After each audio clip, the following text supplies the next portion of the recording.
I mentioned the chinuch regarding that you're not permitted to extinguish the fire of the mizbeach. It says eish tomit tukadbo. The fire on the mizbeach has to continuously burn. Lo sichbe. You're not permitted to extinguish the fire. So the chinuch explains what's the rationale. Because since the fire in the mizbeach was a spiritual fire that came down from Shemayim, it had to be concealed. And the only way it wasn't obvious was they had wood burning on the Mizbeach. So the fire was attributed to the fuel that was on the Mizbeach. But if you extinguish the wood, it'd be obvious that the fire is a heavenly fire, because spiritual fire cannot be extinguished. Therefore, and as we explained, because if Hashem's presence would be that obvious, it would actually undermine and infringe one's bechira, one's free choice. And he gives the example with Kriyas Yam Suf that before the sea split, the Torah says there was a fierce wind blowing all night, and all of a sudden, morning comes, the sea splits. But it split because Hashem said to Moshe, extend your hand, and the sea will split. But again, because if it would be so obvious that it only split because Hashem wanted it to split, and it's not attributed to the gale winds that were blowing all night, this would actually compromise a person's bechira. So if a person wants to choose and deny the reality, he has what to attribute it to the fierce wind. Here also, the wind was blowing all day. This easterly wind, the Torah tells us regarding the arbe, the locust, all day and all night, and suddenly in the morning, the locusts were blown in. And it was a level of locust in the history of Egypt. There was never such a locust. And there will never be such a locust. And it blanketed, and it says there was this cloud covering. The sun did not penetrate the waves of locusts that came in.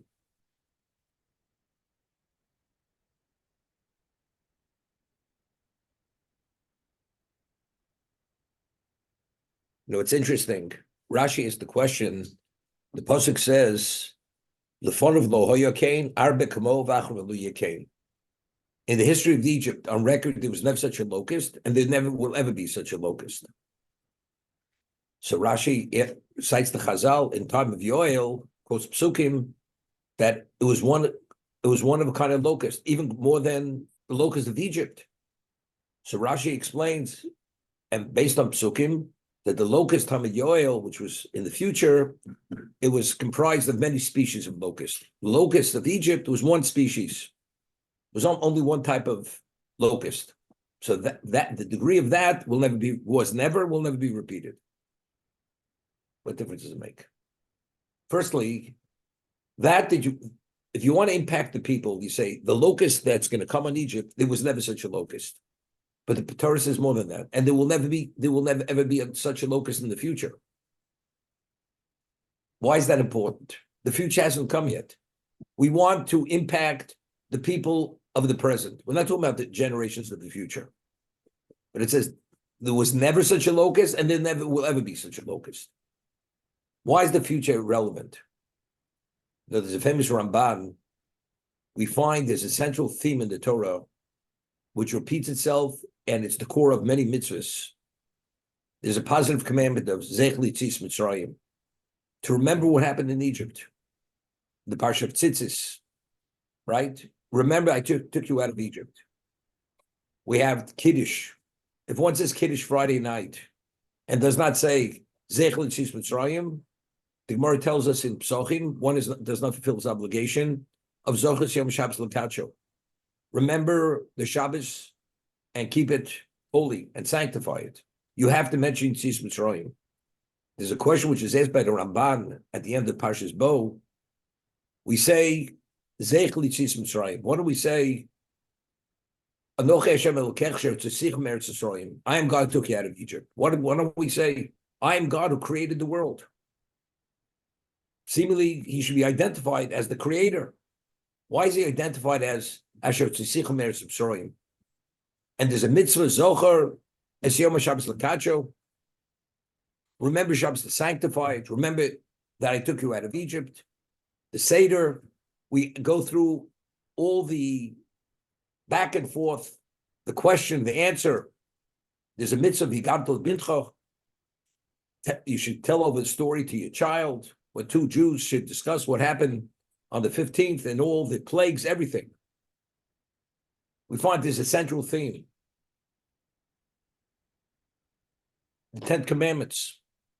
Anochi Hashem Elokecha, the first of the 10 commandments I showed, I took you out of Egypt. The first 10 commandments does say, Anochi Hashem Elokecha, Hashem Barosi Sa'olam, which I created the world. It's the Ramban's question. So Ramban answers that what happened? You know, I always give the example, if I go down to the Atlantic Ocean and I split the sea, and it splits from the United States straight across to Europe, everybody would be amazed. Miracle. What happens if now it repeats itself every single day? The sea splits for the next 50 years. So what do people say? In retrospect, it wasn't a miracle. It was a change of nature. Initially, the sea was flowed for thousands of years in such a manner. Now, nature, there's a change in nature. Things change. But you only see it later. Later, in retrospect, you say, it wasn't what we thought it was. Now, people, because nature, what is Teva? Teva in the English is called, Teva means it's nature, it's natural. If something repeats itself, every day the sun rises and sets, people are born and die, you plant the seed, it germinates and grows, and you have seasons, and it's repetitive, continuously, it's natural, the world is natural, what do people eventually say? That God has no relevance to existence. Even if God may have created the world, after he created the world, God gave it over to the hosts of heaven, to the deities, to oversee the world. God's not involved any longer. The whole concept of divine providence, that every Hashem is involved in every detail. And all these powers are only manifestations of his will. People say that's not the case. Because we see there's this repetitiveness. And even when something happens out of the ordinary, it's within the realm of nature, but there's no change. There's no overt, obvious change, which we talk about what happened in Mitzrayim. These were what we call Nisim Gluyim. These were revealed miracles which cannot be denied. Why? Because people got into this comfort zone that things happen and it's expected to happen because it's always happens. It repeats itself. And Hashem's not involved any longer. To say, Anochi Hashem Elokecha, that's not Hashem Barosei Se'olam, that I created what's not enough. But what happened in Egypt? Egypt was an eye-opener. Well, we thought that God had checked out, and God is not involved in the process of existence. God is a creator, he's not a maintainer. God creates, he doesn't maintain. All of a sudden, we realize that nature is disrupted. Nature is no longer, we understand in retrospect, what we thought was natural because he wasn't involved, it's because he willed the natural order. And whenever he chooses to will, the order should become unnatural, becomes unnatural. Water turns to blood, sand turns to lice, and whatever happens. This was the eye-opener. So since a person has that vulnerability to fall back into that misconception that things are natural and Hashem is no longer involved, you always have to remember, I took you out of Egypt was the eye-opener that what we believe to be one thing, it's not. But Hashem is behind the scenes dictating and orchestrating everything.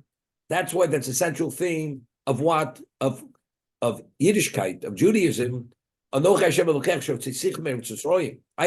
take you out of Egypt. By knowing that, you will always know that what existence, even the natural order, is God's order. And he says, how do you refer to as natural? Teva. He says, Teva is Nes Nistor. It's a concealed miracle. What's Nes? What is the meaning of the word Nes? Nes, it means a flag. Haremu Nes. You lift something which is obvious to everyone. Nes Golui means it's something which everyone sees.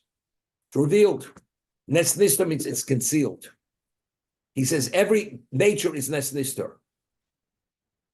To God, is there a difference in whether to split the sea or the sun rises and sets every, it's the same thing. Whatever God wills, that's what it is. Except it's our perception. So by seeing the Nes Golui, the revealed miracle, that gives us understanding that at the same time as this is happening, what's natural is because God's willing the natural. So Nes Nature is nes nister, is the concealed miracle. These are the words in Ramban. Therefore, we have an obligation to always remember what happened in Egypt. So over here we're talking about the locust. The locust, on historical record, there was never such a locust in Egypt. And there never will ever be a locust like this. So we're talking about the future. The answer is, it's not enough to know the people who are there. We, who live thousands of years later, have to understand that's crucial for our understanding that God is still involved in every aspect of existence. Because what happened then will never, ever happen again. For us to understand that it was him who brought that, and it wasn't a natural occurrence. So we say, you have a question. What about Tami Yoel? There was a locust that was greater than the locust of Egypt. So Rashi answers, the name of Chazal, there was made of multiple species. Egypt was only one species. So therefore, it's still Zeichel Yitzis Mitzrayim. What happened then will never ever happen. For us to know that this is the hand of Hashem. This is not something within the realm of natural. Okay? Now, we find that when the plague of blood came, when the water was changed to blood, the Egyptians had nothing to drink. What happened? So what did Paro? Paro says, I'm not impressed. Not impressed. Why aren't you impressed? The Egyptians, anything, if they wanted to drink water, they had to buy it from the Jews. If they wanted to take the water of the Jew, the moment he took the water of the Jew, it turned to blood. So it's obvious. Paro says it's witchcraft. It's witchcraft. What did he do? They purchased the water from the Jew, and the sources of Egypt can turn the water that it was purchased into blood. We can do the same thing. So Paro says, so don't try to pull the wool over my eyes. It's witchcraft. Now, when Moshe said the water in Egypt is going to turn to blood, he added one thing. Vadoga Shabiora will die. The fish in the Nile will die, and it's going to become putrid. And there's going to be a stench which is not going to be tolerable because the fish are going to die. What do you have to add that? If the Nile turns to blood, evidently, fish can't live in water. They can't live in blood. So the Zifarno explains, because sorcery is only purely in the visual, but not in the essence, the makeup of what it is. All the properties of sorcery after the water turns to blood is H2O. So although it has the texture of blood, and it feels like blood, it smells like blood, but fish could live in that. Because the essence of what that is are the properties of water. So Moshe, by adding Ba'or Yamusu, the fish in the Nile will die, he's adding, you realize this is not sorcery. Because it would be sorcery, the fish will live, but they will die. And it died. What a power. I'm not impressed. Why aren't you impressed? Don't you see the obvious difference? That this plague is not witchcraft? Because if it would be sorcery, the fish wouldn't die, but they died. And it was obvious to everyone, because it says there was a stench that came out of the Nile. But Baruch said it's the same thing, but it's not the same thing. So if you want to be in a state of denial, although the obviousness is obvious, like day and night, but if you want to shut yourself down, you have what to hang your head on. Shut yourself down. Same thing here. In the future, there will never ever be such a locust. What are you talking about? Tami Yoel. There was a locust which was as great, even greater. He says, but that was made up of different species. So the person who doesn't want to be believed, you know what he says? Does it really make a difference? It was the same species, different species. There was a greater locust. So you see, this is not a miracle. These things happen. Once a person sees it through that lens, automatically what happened in Egypt for the future means nothing. But that's to give the person a context of Bechira, that if you want to be a state of denial, you can be in a state of denial. Because it doesn't make a difference whether it's one species or multiple species. Like Paro, that the fish die, don't die, but we can turn water into blood. They live or die, doesn't really make a difference. It's not enough to actually put me in a corner where I can't get myself out of that corner. I could still evade it by saying we could do the same thing. I appreciate the mitzvah of Yigarat Lebincho, the mitzvah of the Seder night. Every day, there's a mitzvah of Schiris Yitzis Mitzrayim. A Jew, a male, has to mention Egypt twice a day. The morning, and that's the third paragraph of the Shema. but that's called mentioning it. The mitzvah of the 15th of Nisan at the Seder is the Garta Levincha. You must tell over the story, the narrative of the bondage, the redemption, all the details. And if you look in the Rambam, in the laws of Chometz and Matzah, in Egypt there was slavery. And the father says to his son, you see, the slave, that's what we used to be. You know, the matzah, that's what we ate when we were slaves in Egypt, and so on and so forth. You have to relive, and it says, you have to see yourself, experience it, as if you feel that you were in Egypt, and you experienced the bondage, and you merited the gula, the redemption. That you have to be impacted to such a degree, and as a result of that, it puts things in a certain level of clarity that impacts the person for the rest of the year. What takes place at the Seder night, that's the mitzvah aseh, and you eat it with the Korban Pesach. When we had a Beis Hamikdash, it was the Korban Pesach. And if one did not eat the Korban Pesach, although it's passive, one is liable for koris. That and circumcision are the only positive commandments that if you don't perform them, although you're not overtly violating them, you're in violation, you're liable for koris, spiritual excision. That's how crucial the Pesach is. That's how it impacts on our spirituality, that experience. You, your wife, your children, everybody has to participate, and you have to be pre-designated, as you were pre-designated in the time of Egypt. Everything identically the same. It's Leil Shimurim. Just as then, it was Leil Shimurim. Every year, the 15th of Nisan is Leil Shimurim. Hashem watches over us. There's a special divine protection.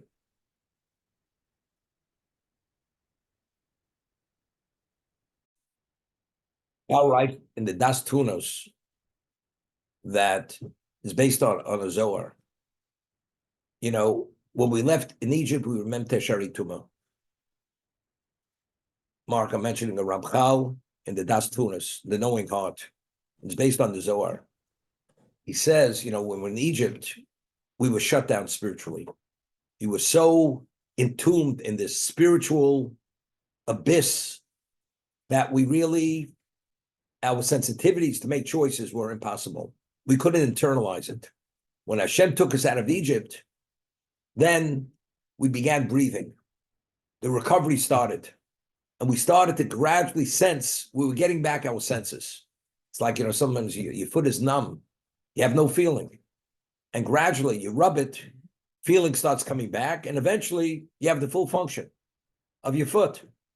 When we were in Egypt, we saw, we understood, but being touched, we weren't touched at all. That's how shut down we were. As we were taken out, we started to sense, it started to permeate us, to touch us. And every day out, being exposed to this environment, out of that environment, we started to recover until we ultimately reached the 49th level of purity. Okay, that's he explains that, but that's understood. But he says, every time we say the third paragraph of the Shema, we left Egypt, we're still carrying baggage from Egypt. Like we said, according to the Balaturim and the Zohar, the 4 exiles were still paying the debt. We're not fully rehabilitated from Egypt. We have to pay 400 years of that. Egypt was part of that rehabilitation. Whenever we say Shema every day, if you say it, especially if you say it with Kavanah, it minimizes the hold of the Yetzer Hara on us. The Yetzer Hara's hold is loosened, is weakened. Every time we chip away at that effect of Egypt. When you say Zech L'Tzis Mitzrayim, that's the value. You become a different person. Your level of Bechira becomes a different level of Bechira. You have a greater sensitivity to what's right whenever you say that. So you understand its value now. So especially if you say it and understand that if not for that, we would be nowhere. We'd be entombed forever. Having that and being mechaven for the mitzvah, to remember it, the impact and effect is something which we don't realize how important that impact is and that value is.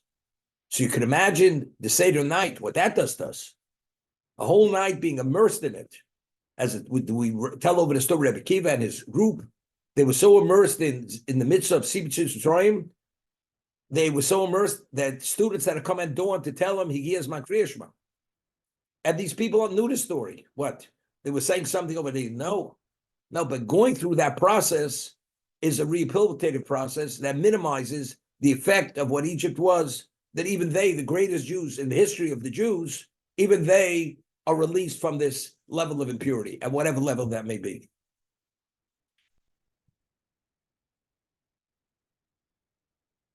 The Ramchal says that, Satan wasn't willing to let go of us.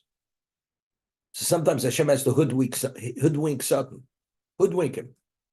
So what did he do? This again, it's based on the Zohar. That before he left, you know what he did? A person, you ever see these homeless people on the street? They're sitting there with a sign as if he didn't eat in 3 months. He barely has enough energy to get himself off the sidewalk. And the moment the police come, he's off and running. He could compete in the Olympics. So this guy who's lying there as if he's comatose, barely alive, all of a sudden he takes off. But he could put on an act, you wouldn't believe it's the same person. Lahavdil. When we were in Egypt, we were so shut down. Sutton was convinced there's no way the Jews are leaving Egypt. Even if you open the door, they're not going. It's like we have a bear trap on our leg and shackles. How do you break out of that? No way. And even though there's some movement, the movement means nothing. You know what Hashem did? He immediately catapulted us to the Mem Tesharei Tara, all the way to the top. It's like you jumped over the prison wall. You're catapulted over Sing Sing, the wall. It could be 1,000 feet, right over the wall. Once we were out, we went back to Mem Tesharei Tuma. But since we were out of that environment, now we're able to start advancing little by little, inching ourselves up to reach the Mem Tesharei Tara. What I'm quoting is the Ramchal verbatim. But that's how shut down we were. So every time we say Zech Tzis Mitzrayim, we say the third parsha of the Kriya Shema, the Ramchal writes, we're minimizing whatever residue of that effect, which is still with us. Every time we say it, it makes it easier to contend with the Yetzer Hara, with the evil inclination.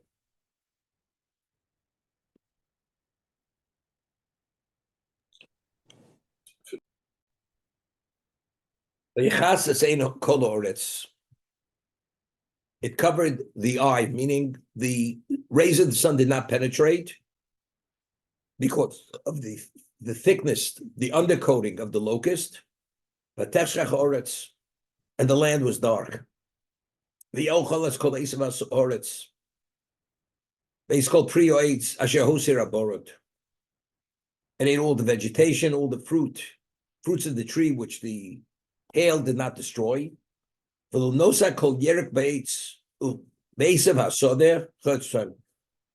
the green, meaning, like I mentioned yesterday, when the locust comes to devour, it not only does it eat it like saps, takes all the nutrients, then what's left, nothing grows afterwards. So at this point, it ate the yerika, ate the green, the chlorophyll in the vegetation, it sucked out. But there was still the cellulose, whatever was left was still there. Paro hurriedly called Moshe and Aaron. I sinned to God, your God, Lashem Elokechem. It's again very interesting. He should have said Chototzi Lashem. By the Borod, what did he say by the Borod? Hashem atzadik v'ani v'ami Yerushalayim. He didn't say Hashem Elokechem atzadik. He didn't say that.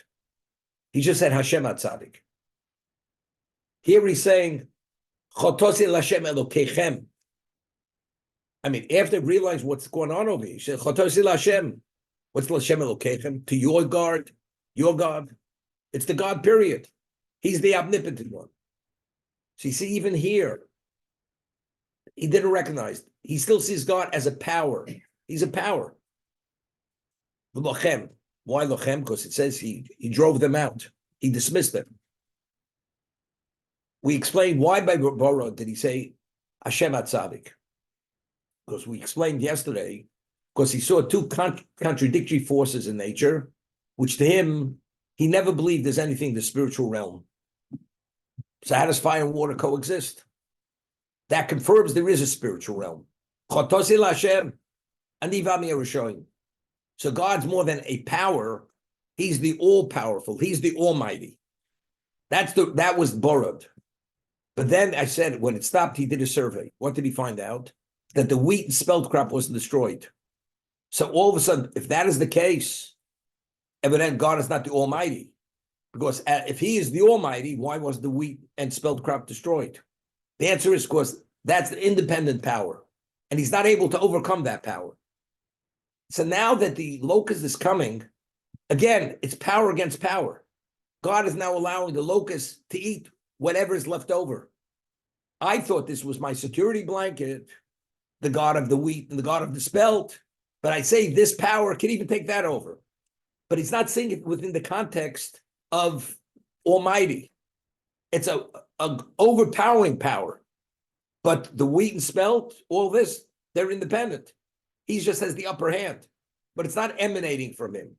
Therefore he says, I sinned against your God. Yud Kei Vav Kei, but it's yours, it's not mine. He's a power. What happened at Sinai? God offers the Torah to the nations of the world. They turn it down. But what happened initially? When Hashem came on Sinai, the world was quaking. And all the nations of the world, Gemara and Zvochim, came running to Bilam, who was their prophet. And he says, Bilam, the world is coming to an end. He says, why? So he said, because the world is quaking, we think it's over. We're nearing the end. He says, no. It's impossible. God's not destroying the world because God made a covenant with existence. He wants, after the great flood, he's not destroying the world. So they say to Bilam, that was with water, but maybe he's destroying the world with fire. So he says, don't you realize you're a bunch of fools? Shotem, you're a bunch of fools. Hashem oz lamoyitain. Don't you realize God right now is giving his power to his people, his Torah? So when they heard that, they says, Hashem yivorach samo v'shalom. If that's the case, let God bless his people with peace. We're out of here. But if you had such a wake-up call and you have such a level of clarity, so why don't you take the Torah? You should embrace it. And they said it's not our cup of tea. It's not for us. We're somewhere else. We're going to Las Vegas. You know, we're going to fight the war, Ukraine and Russia. You know, that's where we're at. Why? You know what the answer is? God is powerful.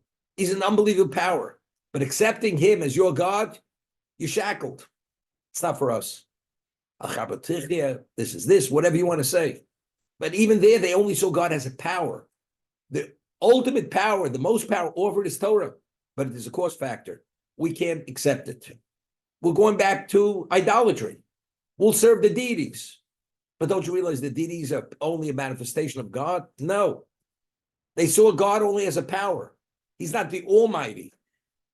The world is quaking. He can destroy the world, but he's not the Almighty. Therefore, they said, we're going back to idolatry. Same thing here. Since initially the spelt crop and wheat was not destroyed, then God couldn't overpower that. But that he could initially, even now that the locust is eating it, doesn't mean he's the Almighty. Therefore, he says, Chotosi Lashem Elokechem. It's your God. It's not my God. He's a deity. He's a power, but he's not the Almighty.